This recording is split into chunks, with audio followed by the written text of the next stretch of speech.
27 November বুধবার বাদে মাগরিব হইতে বদ্দারহাট চত্বরে মিলাদুন্নবী মাহফিল 2024 অনুষ্ঠিত হয়েছে।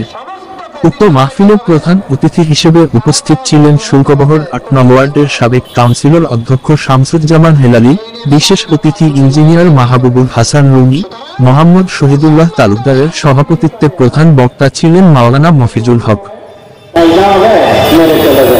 আমি একটু মানুষ করলে তাকে মেরে চলে যাবে, সামনে থেকে দাঁড়িয়ে পড়ে সমস্ত প্যাসেঞ্জাররা কি হবে, আহত হবে, নিহত হবে, ক্ষতিগ্রস্ত হবে।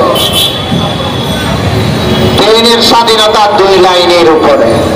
সুতরাং মুসলমানদের স্বাধীনতা কোরআন এবং সুন্নাহর 2 লাইনের উপরে। জোরে বলেন সুবহানাল্লাহ। এই 2 লাইন থেকে যখন মুসলমানরা বিচ্যুত হয়ে গিয়েছে, এই 2 লাইন থেকে যখন মুসলমান বন্ধ হবে না, ততক্ষণ পর্যন্ত তোমরা হেদায়েত থেকে বিচ্যুত হবে না। তোমাদেরকে আল্লাহ রাব্বুল আলামিন যে সম্মান এবং মর্যাদা রাশি করেছে,